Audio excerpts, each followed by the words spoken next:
hockey friends and families around the world, and welcome to another edition of Our Kids Play Hockey. This is a great one today. We had a submission, an audio submission that we're going to play for you right at the beginning of the episode from our friend Meg, who asked a great question about when is the right time to establish a routine with your kids. So this is a listener-based episode.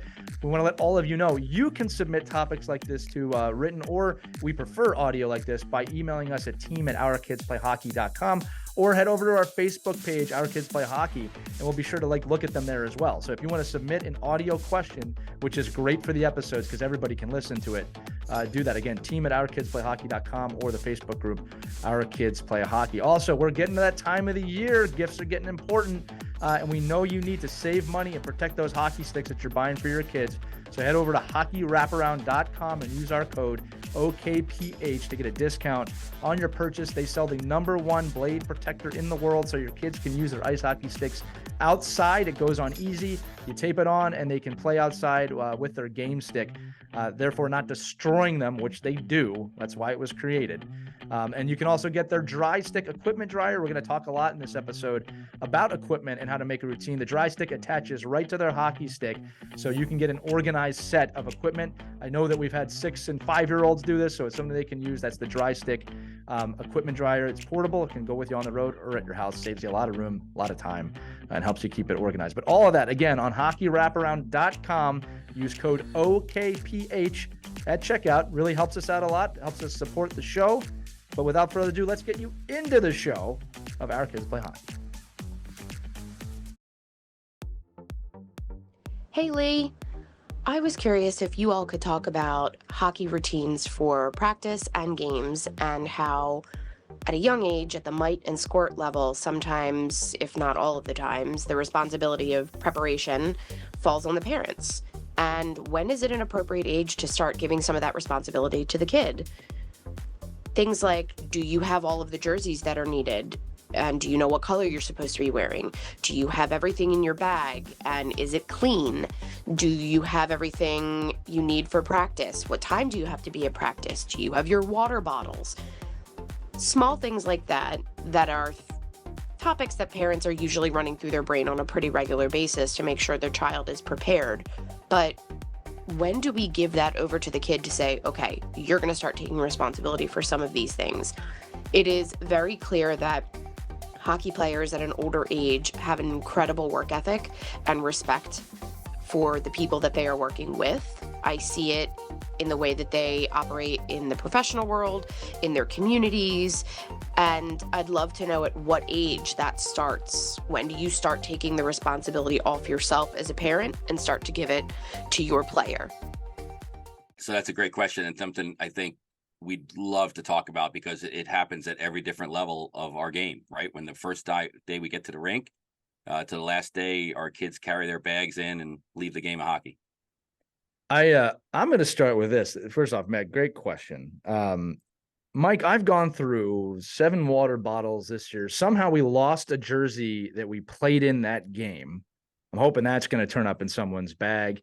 The daily grind of getting them to take their gear out of the bag to dry off, or get it in the bag to get ready to go. The fight that happens every time I say it's time to go. Not every time, but a lot of times it's the time to go, and just having them have to transition out. Mike, I think I'm reaching the breaking point with it. When I started doing this journey, what I did was I walked them through it. Like, I showed them how to take it out. I really kind of pushed them almost to take it out. Then it kind of got to a point where it was more trouble than it was worth for me, keeping in mind they're younger at this age. So I started doing it myself a little bit, just because I didn't want to have the argument. We all get there as parents sometimes, but now I've reached the breaking point where I've kind of had enough. And I've gotten mentally to the point of, and this is a funny one, Mike, because I think you told me this was going to happen, of, hey, if you forget something, you forgot something. And I'm not changing it. And I'm going to remind everybody listening, one of my players is a goalie. So if he forgets something, the whole team gets let down. And again, with my daughter, I think she's learning from him a bit, but their ability to lose stuff is a frustration that I know a lot of you listening have. And I am going to share some of the things I've done that have worked. But can we just take a moment for all the hockey parents out there, and all the water bottles and socks and jerseys and elbow pads and left gloves that have been lost to the game of hockey over the years, Mike? Yeah, So this is a, so I always, I would not always, I shouldn't say that. I fall from the category of you've got to be responsible for your equipment, and you need to make sure that your bag is packed and unpacked and all the different things you need. And, as your kids get older too, it gets even more complex, right? It gets to be like, okay, what pre-game meal are you bringing? What post-game meal do you need to have? What kind of protein shake do you want to have? What kind of snacks do you want to have? Because we're not stopping at Taco Bell or Chipotle after practice at 11:30 at night. So it all becomes very, the only thing I could say is like routines are really so important in this aspect. And I think what the question really came about is, when should we start enforcing those routines? Now, that being said, I just recently went to a tournament and had to humbly text my wife that there might be something at the house that she might have to bring up with her because I forgot of my overnight bag, yelling at my son to remember his overnight bag. Right. So, and then I'll get the, well, how old are you text? Right. So, if you're old enough to play, I used to say this about the kids, if you're old enough to play, you're old enough to be responsible for some of the things you play with. Like if you forget your stick in the rink or you forget your water bottle on the bench. That's happened. I mean, think about a stick. You leave a stick in the rink, it's a $200 investment, $250 for most people. Right. That's a lot of money. Water bottles are $8 a piece. I mean, it's not cheap. It's not like it's a free paper cup. Yeah. So it all depends on, I think, to me, certainly age is, we could talk about this in the segments of age and what responsibilities players should have. But ultimately, a lot of it is about routine. It's about just like our regular routine, right? Getting ready for school in the morning, getting ready for hockey and leaving the hockey rink. I can't tell you as a coach, like, so one of the things I do as a coach, good or bad or enabling or not, I am the last person that leaves the rink and I go in the locker room. Most of the time I'm cleaning it up, picking up the tape and whatever. My new favorite is the cut ends of the tape stick from now the kids, taping the toe of the blade, and now they cut the ends off and the ends just lay there on the ground. So that's my new, those are hard to pick up. So we throw those get thrown away. Locker room is spotless when we leave, and there's no doubt in my mind I leave, on the group text like, whose sneakers are these? Whose t-shirt is this? Right. Whose stick is this? We get those too. We left a mouth guard. These are 16-year-old men. So, I think it all depends on, and a lot of me says, well, if you allow it to continue to happen and you enable this, then of course it's going to keep happening. Right. But I don't know, with a 7-year-old, I don't know. I think there needs to be a lot. I think there needs to be a lot of teaching and hand holding and, there's a lot of, I don't know what you call it, like the functioning of their brain that isn't developed to do some of that stuff. Like you said, let's kind of break this down because I think I have my answer to this. I mean, and Meg alluded to it. Once you get to kind of the bantam, midget, and up ages, it's on them. They should absolutely want to do it, right? Because there is a point, there's like a breaking point where you're so involved in the game that it becomes personal how your routine is. And again, we should also say this, Mike. Look, there is a big difference between, hey, I forgot something, which happens once in a while, and every week I'm forgetting the same thing. All right. So like, I can forgive, hey, Dad, I left my glove. My kid's 18. I left my glove at home. I never do that. It was a freak thing. That can happen. All right. Happens to all of us, as you just said. Now, again, if there's no responsibility or accountability on the kid and they keep forgetting to put something on or bring something in, which is what I'm dealing with right now, that's where the, let's just say that the teapot starts to boil. All right. So this is what I've found. And then Mike, I kind of want you to continue this because again, I'm only hitting the squirt age here. But my attitude I found is this: when the kids are atoms or mites, it's on me to teach them this is what you need to bring. All right. Because they don't really know for a little bit, right? Eventually they do. But it's like, okay, do you have your skates? Do you have your shin guards? Do you have you have to kind of walk through that checklist with them. I said in a previous episode, something that really worked for us was I had my son and daughter actually create their own checklists. So they had the accountability of that. And that really, really helped. Right. I didn't tell them after a while. It's like, okay, what do you need to bring to the game? Now, again, when my daughter was 6 or just turned 7, she didn't know that the first 20 times she was on the ice. She was brand new, but now she does. So when she had the accountability, I had her make a list, and now they check that list when they pack their bags.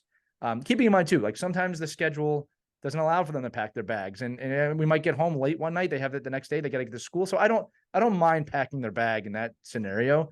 It helps my wife out. You know, it helps with the travel. So I think Adams and Might is an educational time, but I think it's very important to the listeners, in my opinion, Mike, before we go on to Squirt, that you at least explain to the kids. They need to know what's supposed to be in the bag, maybe what's not supposed to be in the bag, what needs to come out of the bag, and then the routine of you need to air your equipment out, okay, and then you need to put it back, right? I think that's a good stepping stone, but I don't think at the Might level, after having gone through it now, it's a fully accountable time period for the kids yet. That's just my opinion, but it better be darn close. Yeah, well, it's the head, shoulders, knees, and toes game, right? I think if you can do that with your 5-year-old, right? Yeah. And I did this with my kids, and I've actually, you know, I know I sound a little crazy here, but I used to do this with our 8U kids, and this was like a seminar for the parents and the kids together up in the lobby. Like, okay, this is our game. We're gonna get dressed and undressed. And as you get undressed, you're going to be thinking about being dressed, right? So if you have a routine, listen, if your routine is you come home and you dump your bag in the garage and then you go to bed, most likely, like, here's my issue with that, is that when you go home and you have an organized area and you put your stuff in that organized area, you immediately know you've left your elbow pad at the rink. Right. And then you text the group chat, hey, who has my son's elbow pad? He was sitting next to Johnny.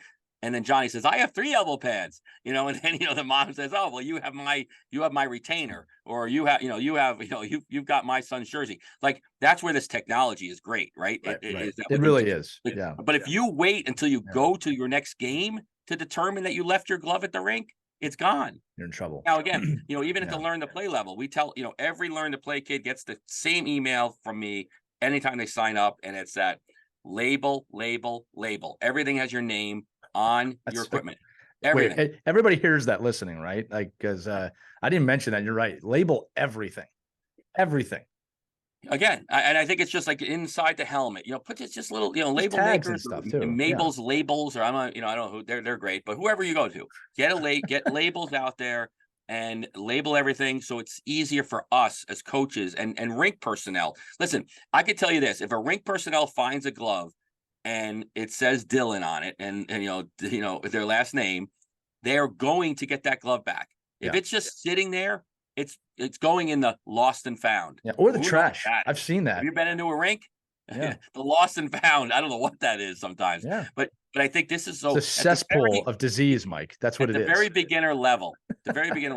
If you enable the ability, if you put your own Apple AirTag, you know, with your tag, you put some way in there to get that equipment back for somebody, you're going to get it back. People just don't throw things out with people's names on it. If you just leave a glove, the right glove, and it's gone, now you're buying. And again, at this age, these are brand new pieces of equipment. This is not, if I lose my right glove, it's from 1978. Right. I mean, it's like, oh, thank God he lost that glove. Now you can get right. But for these kids, these are brand new pieces of equipment. Yeah. And there's no reason to lose anything. Now, again, like you said, if you forget something, like what I try to do with my kids is I try to get them in a place where, you know, when you take your stuff off, you know now what you don't have. Right. That's a good point. And then you're packing it, and you pack it as you get dressed. So well, let's go into the actionable items of what you're talking about now, because you're making really great points. So, like, things for the parents listening, because again, I just assume things sometimes. I don't realize, like, that's just really good advice. So the first thing you said, Mike, is that mentally your kids should know how to get dressed, and that's how you should pack your bag, right? So, like, this is how my kids did. Okay, I need my undergarments first, my Jack, my Jill, my Duster Armor, whatever I'm using. Okay. Then it's like, okay, what do you get next? Okay, my shin guards go next, and then my socks and my pants. And you're making a song. You're just like kids used to learn how to do all the states. Yeah. Right. Pack your bag like you get dressed, right? And you're right. You can make a song. There's a lot of different things you can do.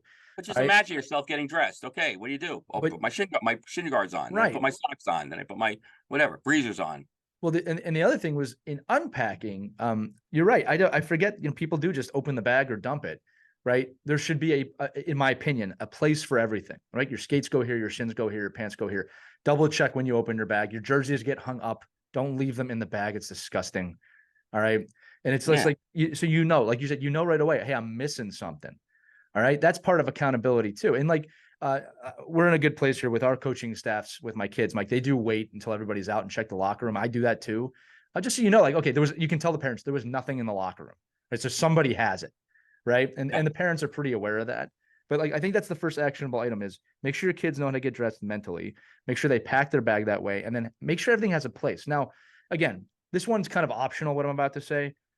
When I pack my own bag, my skates have a very specific spot. My elbows, my everything has a spot in the bag. And it's not one of those organized bags. That's how I know where things go because it's part of my routine. Now, again, when you're 7, things just get thrown in the bag, and I get that, but it's a process, right? And I think that in the kind of 8U mind, it's starting to develop the process and asking those questions. Okay, did you check everything when you can? Okay, because it's incredible. And it's hard. It's hard, Lee, right? Yeah. If you play lacrosse, like, okay, everybody that listens to this that plays lacrosse knows you take your lacrosse stick, you throw your helmet on it, the gloves go on the stick, and the shoulder pads go over that, and the jersey goes over that. You go home. Right. Like, so everything is on a stick. Right. Like, it's like you literally walk out, and if you're a baseball player, your batting helmet goes on the glove, your batting gloves are in their helmet, and your mitt goes over the bat. It's like, so it's easy. But in hockey, it's this bottomless pit of a bag. Well, I'll take it a step further, Mike. It's like when I walk in the locker room and there's a yard sale going on because my kids' equipment's all over everywhere but the bag. I want to lose my mind. I'm like, it's just not hard. I'm just like, you can't. You not only that, can you just put your gloves here, your helmet here? You go, and I think the caller was alluding to, like you look like in a professional locker room or a junior locker room. I mean, there are coaches that are so crazy, like behind you, like it's like the helmet, the gloves, the shin guards, the elbow pads. Everything's like if I go into your stall, it looks like that guy's stall and that guy's stall. You know who loves that? Military, trainers. Because equipment trainers do that. Yeah, because they're like, okay, I know by looking at the snapshot of this person's locker, they have everything they need. Right. And I think at the youngest levels, we can, for our own sanity as parents, we can help our kids understand that if you're going into a locker room and dumping your bag out to get dressed, that to me is so anxiety provoking that I'm like, I'm the same way. You can't reach into your bag and just get what you need. Well, let's take it a step further now. Okay, so would you agree with me that Adams and Mites, it's really more about now educating and getting them in a position to do this, right? Like I've learned that it's very hard for them to do this on their own. Some kids do, some kids don't. No, they get dressed on their own. Like I've seen kids in summer hockey school at 7 years old get dropped off. Well, my daughter she gets dressed on her own. I mean, she needs help with her skates, but she can get dressed on her own. Again, it depends on the kid. But the point I'm making is this, just to answer Meg's question, right? Is that I think Adams and Mites, you should not be fully ready yet for them to have that accountability. You need to be teaching them how to be accountable. Again, I'm not saying do everything for them. I'm saying you need to be educating them on how to do this. Yeah. Now, this leads me to the next thing. Now, and this is going to be my answer. I believe squirt 10U, that is the time they need to start taking their own responsibility. And I'm going to be very honest with everybody out there. You remember when your kids were getting out of diapers and you had to go through that week of hell, or just have them walk around naked for a week and it was just a pain in the butt, and then they just suddenly get it?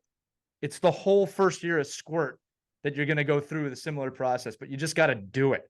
All right. So let me tell you what I've been doing here that's working. All right. Because like I said, I always like to give the audience at least things I'm doing that are working. I think you'll have some too. First off, the coaching staff has been great about no parents in the locker room. Kids, you're responsible for getting dressed on your own. So that already added an aura of, okay, wow, this is getting a little serious to the kids now, right? Like my mom and dad can't come in, so it's on me, right? If I miss something, the coach is yelling at me. Now that's not my parents or anything like that. So I noticed early on my son was starting to forget some things. So this is what I did, Mike, and I'm telling you, it's working. One of the problems with helping too much is that the kid starts to take for granted what you're doing. And they don't see the value in what a lost glove costs. So, 10U, kids have some money most likely, right? Or they understand what money is, right? They understand. My kid loses a water bottle, they get charged for that water bottle now. And I'll tell you what, when I started doing that, water bottles are not getting lost anymore. My kid forgot his socks, that's $50. What? $50? Yeah, it's $50. Give it to me, or whatever you want to charge them. Things are not getting lost in the bag as much anymore, Mike. Now, with that said, somehow we lost a home jersey. Now, it's not lost. It's obviously in someone else's bag because because it wasn't in the locker room after the game. But we're starting to institute, no, you will pay for this now. You are responsible for your gear and to make sure it's in the bag. And if you continue to be lackadaisical about this, mom and dad are going to be made whole on all the money that we've been spending. So I have found that to work. I also have found explaining, because again, this is also the big mistake. You got to explain the why, right? And as a goaltender, I found that's a unique position to be in as a parent, because if he forgets something, it could be really catastrophic for the whole team. All right. Like, a player forgets a glove. That's something you can find something, right? If he forgets something, he needs to play goalie and he can't get in net, you have a major problem. So I've been able to explain to him, and as you should do with all the players' parents, that look, there's a responsibility here that you can't let your team down. All right. And that's why it's important that you take the time to make sure you have all your pads, son. Right. And again, you can do this with any position. Being a goalie, I just think there's a little more emphasis on it. It makes it easier for me, is what I'm trying to say. But my answer, Meg, to your question is squirt, they got to take over, but it's hard. All right. And they're going to forget stuff, and there's going to be, maybe some crying or whining or yelling, but it's like the diaper thing. Like, you just got to do it. They'll figure it out, because on the other end of this, Mike, and I do know this from playing, when they do get it, then they really take over. And then, like, they actually don't want you to be involved. Right. So I think squirt is the age. That's my answer. Squirt is when your kids need to start taking the responsibility. Yeah. And be strategic about it. Like, you can proactively teach those lessons, right? So if you know your kid, you leave, right? And you see the glove in the corner of the garage. Yeah. You're like, okay, today's the day. Yeah. I'm going to teach the lesson. Yeah, not when you get on a plane, man. Not when you're getting on the plane, right? Because you're probably like, that's probably not the best day for me to teach this lesson. Staying at the Hilton for the weekend with my kid who can't play because they don't have equipment. Like, so it's like, but be proactive in teaching that. It's almost like, it's the same thing when your kids are learning how to ride a bike, and they're going to fall, but you know what? They're kind of in an area where when they fall, they're really not going to get hurt. They're going to fall. They're going to cry a little bit. They're going to get scraped up, but they're not going to break their neck. I mean, it's like, okay, they're like, I'm not putting them in a like, okay, well, I'm going to teach them how to ride a bike today in traffic. I think this is going to be the time. But I think this is on I-95 and figure it out. Let's go. Yeah, you'll figure it out. You got to toughen up, kid. I mean, but I think in this scenario, like, just a little thing of equipment, like the little pain of saying, well, you've caused yourself pain, you've caused your teammates pain, right, you've caused your coaching staff pain, and it was only because you just didn't have that checklist. Now, I understand that executive functioning sometimes is very, hard for children and adults, for anybody, and so having that checklist, like, I know, like me, I and my kids hate it. There's no doubt about it. But I get in the car. I'm like, okay, my 10-year-old, I'm going over the checklist. You got this? Yes. Yeah. You got this? Yes. You got this? Yes. You got this? Yes. Okay, but I know you don't have that because I see it. Saw it. Yeah. Yeah. So to me, it's just like sitting there going, okay, now if you can capture them, then that's like the warning for me. Warning 1, warning 2, and I like the idea. I like that you're saying that, because there should be a few warnings. I don't think you got to be so well. Just or teaching moments, right? Yeah. It's a time. Ask great questions. Yeah, ask great questions. Today's going to be the day. We have plenty of time. Yeah. Let's go through the routine again. Yeah. Let's go through the routine again. Let's go through the routine again. And I think it's just, and again, if you're doing that at 17. Then maybe the routine's not working. You've got other problems if it's 17. Yeah, right. But again, there's a lot of, to your point, there's so much stuff going on sometimes. I know, even with my older son, there'll be plenty of times we get home from practice at like 11:30 at night.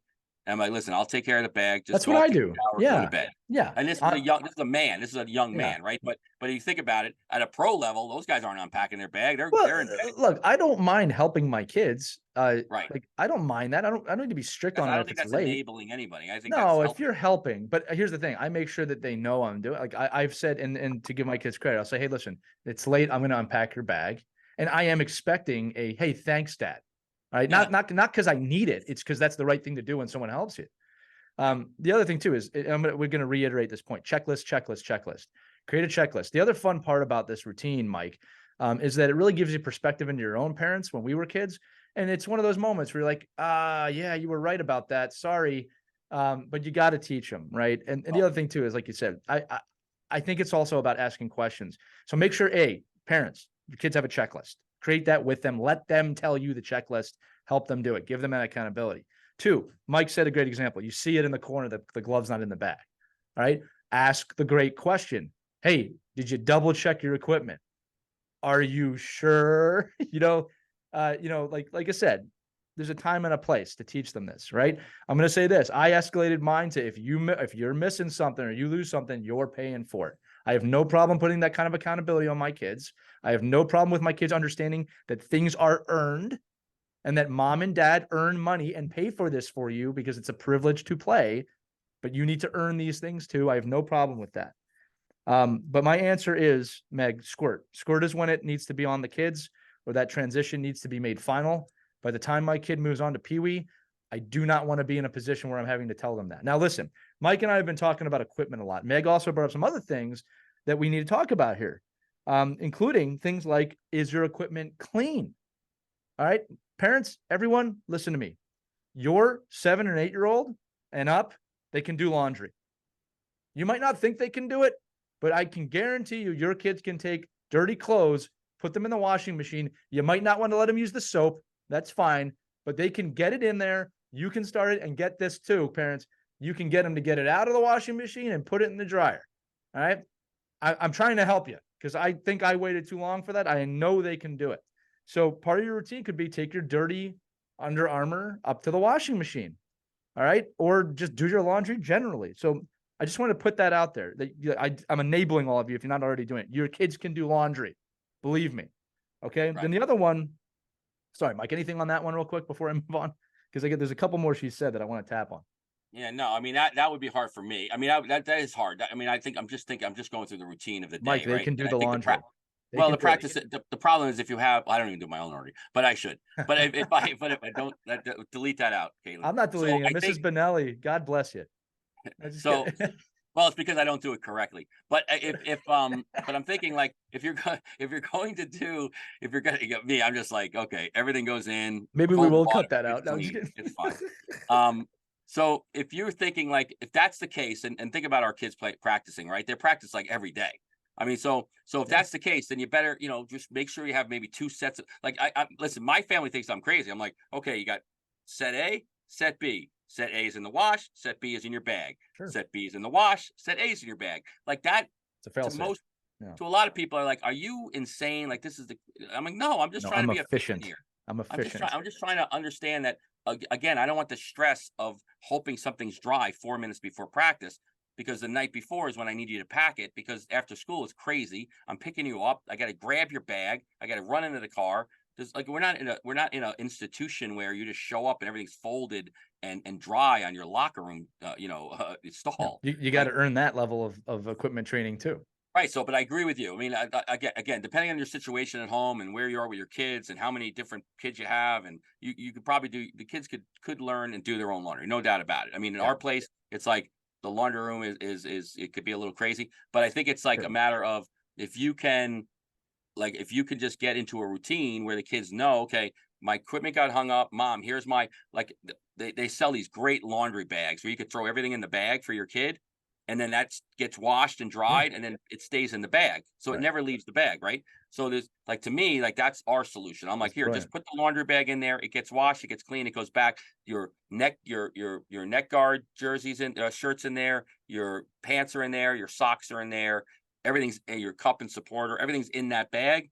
It gets washed and dried, and then you open it up and you have the bag. So that is one of the solutions maybe to this. But I agree. There's no reason why that piece can at least make it.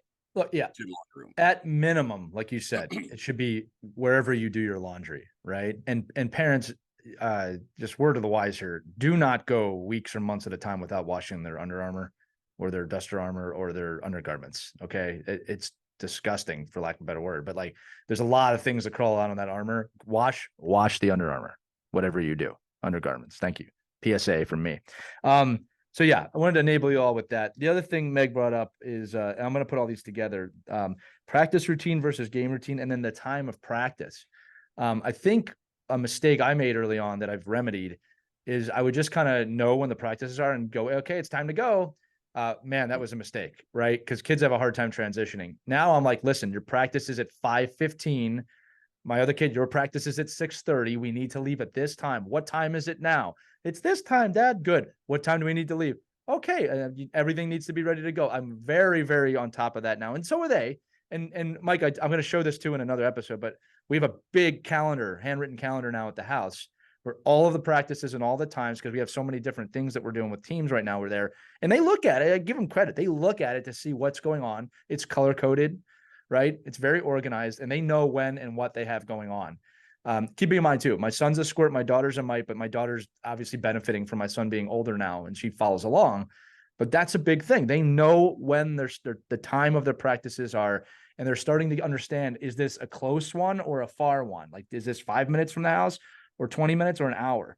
Right. And again, it's a squirt thing, but education, right? I can't expect my son to understand driving yet. He's 9 going on 10, but I can't expect him to understand it takes time to go places. You need to be ready to go. And it's working. A calendar is one of the best, I think, things we've ever done. It has eliminated so much stress. And the other thing too is I'm a digital guy, Mike. So I do a lot on my phone. And again, it's my own mistake or ignorance. It's like the kids can't see that. They don't see the phone, right? So I put it up on the wall. You want them off your phone, but then you tell me you need your phone all the time to know what the schedule is. Listen, you literally walk in my house and it's there. Like every guest that walks in is like, wow, what's that? I'm like, that's the hockey calendar. Right. Kids are proud of it. No, and if you've ever played pro hockey or college hockey or junior hockey, and you've been in locker rooms that have a countdown timer for from the ice getting done, like usually, so when you get off the ice and you go into a locker room at certain levels of hockey, they put the time up on the clock, and the clock that's out in the rink is the clock that's in your locker room. So you start seeing the countdown. So Zamboni's on the ice. There's protocol. There's so I'm trying to get one of those put over our door. Every rink I wish would have one of those, honestly. Yeah. Or I think every house. I think I need one in the house. Like, so when you walk in my front door, I want that countdown clock to be like, okay, clock starting. And now you have 63 minutes. 63 minutes. We have to be putting in the car. You can put it on an iPad or something. You know what? I do the same thing. I'm like, okay, it's the practice at this time. Yeah. You're at this time. You have homework in this, and you have to eat. You fit all this in, and here's the time frame we have to do it. So figure out where you want to do first. You want to pack your bag now and get it over with? Right. Do you want to eat your meal now? Yeah, you budget your time. That's what you're teaching them, how to budget time. Another one I did, Mike, that surprisingly worked really well. So we have like an Alexa at home. All right. The voice, the thing you can talk to, and it talks back, and everybody's got it. If you have Siri on your phone, hey, okay, Google, we all have something like that right now. And I just kind of I tried this and it really worked, but I set automatic alarms. Like for school, like 10 minutes before school now, it says, Lee, 10 minutes until you need to leave to school. And the kids know what that means. Right. Yeah. So I found that let's use technology. You can tell it, hey, listen, at 5:10, say this, right? We have 10 minutes till we need to leave for our game. And man, they, for every reason, Alexa's voice carries farther than mine in my household because it's somebody else's voice. But that became part of our routine too. So you can utilize the technology, but it is important to establish from a young age. Again, as they get older, they might rush you out of the house when you get older. I've seen that too. Mom, we got to go. The game's in 4 hours. We got to go. But at a young age, establishing, hey, it takes time to get places. B, it will take you time to get dressed. I don't want to be there 20 minutes before the game. Again, at Squirt, we have to be there an hour before. So now it's like, what time do we need to leave to be there an hour before? You should be asking me that, right? Just creating the right questions. All right. So again, continuing down the answer here. Well, I like to have a conversation about being an hour before a squirt game, but that's maybe another episode. No, maybe it is because it works for us. It works for us because they do. I'm just saying, just from the point of view from this conversation right that we're having, like when is it the responsibility of the players, right? And I think one of the pieces of the question was, who's responsible for the kids like warming up and what's that routine look like, right? That's part of every hockey team's routine, and I think a lot of us, like as a coach, you say, okay, kids, you're on, you have to be there an hour before, go do your routine. And then you look at some of these routines and you're like, what the hell is that? Like, what are they even doing here? I'm proud to say that the team that Logan's on right now is really great. They get there an hour before, they have 15 minutes to do what they need to do. And then it is a coach-led team warm-up, right? Then you're in the locker room, maybe chalk talk, you're getting dressed, game time. So it's very regimen. And I really appreciate that because the coaches have taken it upon themselves to help. And I'll tell you what, when it's not mom or dad doing it, the kids take it way more seriously, which is normal and natural And I'm very thankful for that. And again, when you rewind back in the might level, it is my responsibility as a coach to make sure these kids understand this is not Adams. You will listen when a coach speaks to you. You will get instruction. You will learn. Right. And that can be a really hard transition for some of these kids who it's just been, I've been skating around having fun, and it is always supposed to be fun, but there are some rules now. Right. And that is okay for you to know that and learn that. So keeping on this one. Okay. The other question she asked was about practice routine to game routine. My suggestion is it should not change at all. Your routine for practice or game should always be the same. There might be a little heightened awareness on a game day about not forgetting something for sure, but your routine should not be any different on a practice day than a game day in terms of just preparation. Now, it might change in terms of I've got 2 games today, 2 different teams, 2 different practices. Again, one I have to deal with is if Logan is going from goalie to skater, which happens a few times a week, he's got to make sure certain gear from one bag gets to the other bag. Right. He's actually been pretty good about that because it's not a ton, but he wears certain pads on both sides. Right. So little things like that, but the routine doesn't change. It's just making sure that they know, here's what we're doing today. We kind of have a little mini meeting in the morning, even on school days of, hey, tonight, Alina, you have this, Logan, you have this, or you both have this after this, just so they know. And you know what? They're Mike, they're really receptive. They understand, like, they're not dumb, right? They understand what they need to do and what needs to go on. And how we're going to compartmentalize that. But from a practice routine to a game day routine, in terms of equipment, that should not change. Some players have food routines or things they have to eat on game days. That's a personal preference. And again, that happens when you get older. Again, parents of younger kids, make sure this is really on us as parents, in my opinion. You really got to prepare your meals right on a game day or a practice day. Make sure that they have snacks. Healthy snacks. I can't stand it when a kid walks in with a donut. I'm like, what are you doing? Right. Like, carrots are a great one. I mean, there's a lot of healthy snacks you can get that aren't hard, but making sure that, they're not eating 10 seconds before they go on the ice. Cause then I got to bring a puke bucket out, right? Because your kid didn't digest his food properly. Some of that's on us to teach them from a nutritional standpoint. But don't forget to give your kid meals at the right time on a game day. I mean, I've seen that, or kids show up hungry and it's like, it's a problem.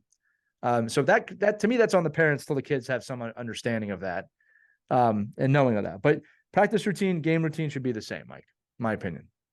I'm baffled that coaches, parents, players do not take the same thought and care in going to their practices, which they do many more times in games, hopefully. Right. And have much bigger chance of getting injured because the reps are so many. I mean, in the game, you're getting, what are you getting? 15 shifts. In practice, you're on the ice every minute. It's a fraction. I don't get it. I don't understand.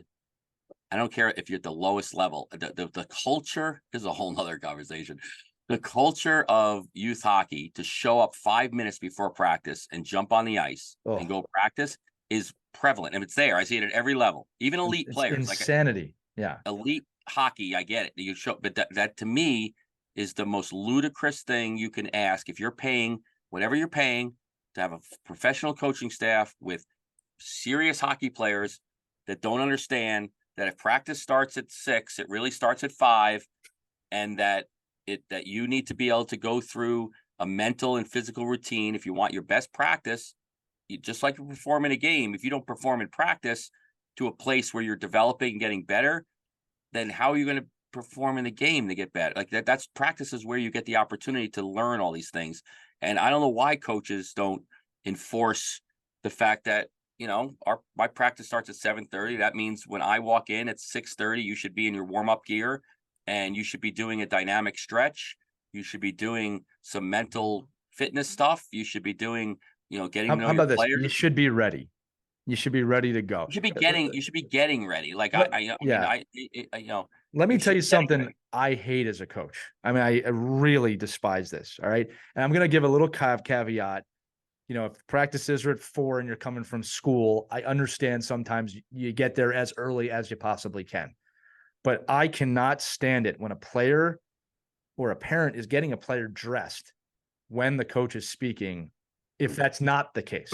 It's just you showed up late and you didn't feel like getting dressed. Well, but it's also the culture of allowing that to happen. Like I can't stand it.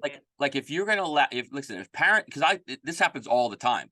my kid can't make it to this practice, but he'll be at the game. Don't worry about it. I go, I don't give a crap about the game. Yeah. I need you here. Like, this is like, you want me to, okay, then you're wondering why you're not on the power play. It's because you haven't been in practice in 3 Mike, days. we're talking about practice, not a game, not the game that we die for. Well, the bottom line is when we're talking about routines, I get it. So parents, if there's a routine for a game, it's the same thing we talked about, like the sticks, right? If the routine is, if you have a game stick, it's your practice stick. Your practice stick is your game stick. Your game stick. You don't have kids go, you know what? I don't want to ruin this helmet, so I'm going to wear this other helmet in practice, and then the game day I'm going to put on this helmet.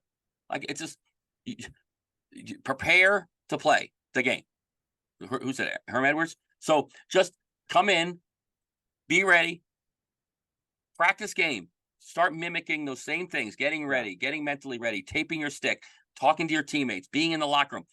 Go on the ice. You're warmed up. You're sweat. Like I'm asking my kids all the time, like, how are you not getting a little sweat in before we jump on the ice? I'm not stretching you out. You should have that gleam. I call it the sprinkler was on. You know, like kids showing up to practice in flip flops, and I'm like, guys, it's annoying. We're starting to sound like old people, but it's true.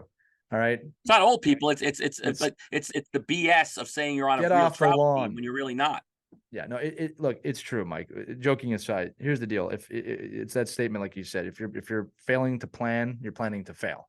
All right. So listen, if we've done episodes in the past, we've talked in the past about that it's an all the time thing, right? If you really want to excel at something and be great at something, you got to be great all the time at all the things, at taking out the garbage, getting on time, getting dressed. And look, crap happens. Like we're not, Mike and I are not ignoring that things happen, traffic jams. All right, but kids have bad days. It's the routine of it. Is it happening all the time? If you're not showing up prepared to practice, how can you be prepared for a game? And again, I tell my athletes this all the time at every level that, well, I don't have to do it at the highest levels, but there's just no way you're going to show up to a game and just be great all the time unless you have a gift from God. And even then you're wasting it. Right? It's like the prep for the game starts so far beyond the game. And I say this too, your practices, especially at the youth level, they should be harder than the games, which will make the games easy. The games are all muscle memory and creativity and putting it into play. Right? And again, there's a lot of teaching in games. Don't get me wrong. Okay. But the practice, like that's the rub, right? That's where you learn.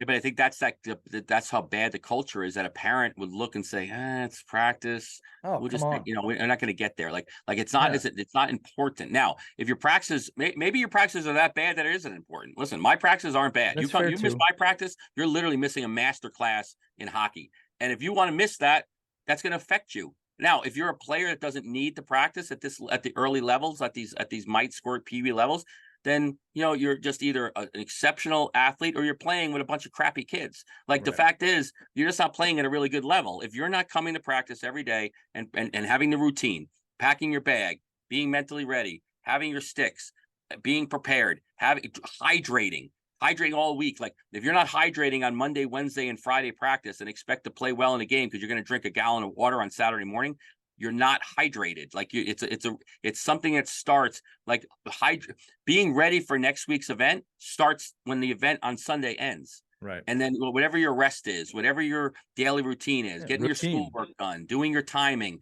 figuring out your calendar for the week, figure out where I got to be, when I got to be there. Now, if you're saying to me and you come back and say, oh my God, Mike, this is way too much. I never did this as a kid. Well, then don't do it. Like this is just the reality of the world we're living in. Like if we just didn't, if you don't want to put the effort in to be a AAA player or be in a sport that demands these things, then don't be in the sport. Right. Just don't do it. But if you're acting like you're in a AAA team, but you don't do all these things, you're not a AAA hockey player. No, if you're a kid carrying your bag into the rink or wheeling your bag into the rink, and the nanny is bringing your sticks in for you, you're not a AAA hockey player. You just aren't. So just forget it. We're talking about routines here. We're talking about when can you get those routines. If you're going to be spending time and money and effort at 7 or 8, then that's the time your kid should be ready. Absolutely. If you're going to be doing those things. Now, if you're playing rec hockey and show up on a Saturday, Mike, that's just a great point you made, though. Sorry, that's a great point. Then that's you get what you get, and you don't get upset. if you're going to be playing at a quote unquote elite level, you should have elite routines. That's just a really good point you made. All right. Somehow there is a Mite AAA level, which I don't agree with at all. But I just saw a 2014 champion. I'm That's like, we're celebrating this now. Again, I don't begrudge the people that get it and get the money. I'm like, hey, listen, somebody's going to get the money.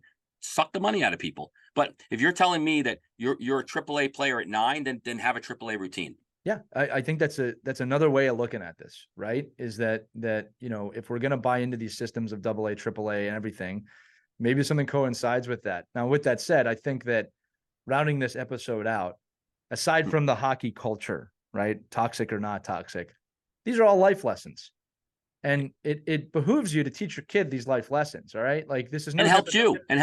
Yeah, like you're teaching them accountability, and again, there is a massive shortage of accountability right now in this country and in the world.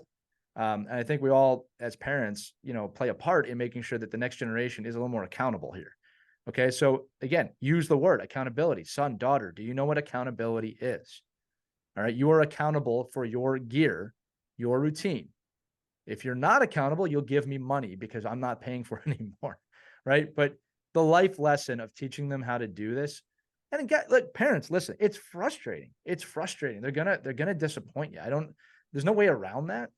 And I think that's where the question kind of comes from is like, when am I supposed to start this? You start it right away. You start it with like anything else, right? When your kid was walking, we always use this analogy, right? You don't yell at your kid when they're crawling to walk. You understand it's going to take time and you're encouraging. And you're like, come on, you can do it. Yeah, there's a lot of things like that, right? I think we can do that with this too. Hey, there's a lot of time to learn how to get dressed. Learn your equipment first. Make sure they understand the equipment. You can't expect them to know what to put in their bag if they don't know the equipment. This is atoms and mites. All right. Right. And make it fun. And make it fun. Don't make it a job. I mean, you're supposed to love going to the rink, right? So if you're going to make it like a if you're going to be beaten I could have done a better job with that. I did not do a great job with that. I did not make it fun. I should have made it fun. Me either. Other kids had fun because I had a lot more fun teaching the other kids that weren't my kids. But but in my kids, it's like get your goddamn bags and get in the car right now. If you forgot anything, I'm going to kill you. Like I'm going to lose my mind. Everyone listening should learn from our example, Mike. Yeah, but I think it is. Listen, because we all go. But again, it all depends. You have 5 kids. You have 2 kids. You have 1 kid. You have a goalie. Do you have a forward? Do you have a full-time player, a part-time player? Like all these kind of things come into play. But at the end of the day, for everyone's sanity, knowing that there's a place for everything, that there's a routine to put it on and off. Know when it's missing. Know when you have no tape left. Like, don't find out when you go to the rink you have no tape left. Say, oh, there's no tape in my Howie's hockey bag. Okay, it's Monday. I have till Wednesday to get you some tape. Skate sharpening. Skate sharpening. All those kind of things. Those are the kind of things that you always want to prepare for prior to going to the event you're going to. Right. I agree with you. Well, listen, that was a great episode. I hope we answered your question, Meg. I want to let everybody else listening to this know we are all about you submitting things like this. You can always email us at team@ourkidsplayhockey.com, or you can just head us up on Facebook. Mike and I are in our Facebook group all the time. There's a lot of different ways to get a voice message over, which we actually really, really appreciate because we can play them on the episode. It gives it a little more humanity than just us talking about it all the time. But again, you can email us too at team@ourkidsplayhockey.com. Submit your questions. We love answering them. It's a great one from Meg today. And Mike, I want to thank all the listeners here for listening to this good, lively discussion today. Hope we gave you some actionable items and kind of really put our foot down a little bit as coaches and parents of, hey, do this, don't do this, learn from us. And move forward. As always, I think I gave myself some actionable items too. Yeah. So. Well, again, we've said it before. This show is therapy for us. we learn just as much as we give out. I got to remember it. I got to remember the checklist again.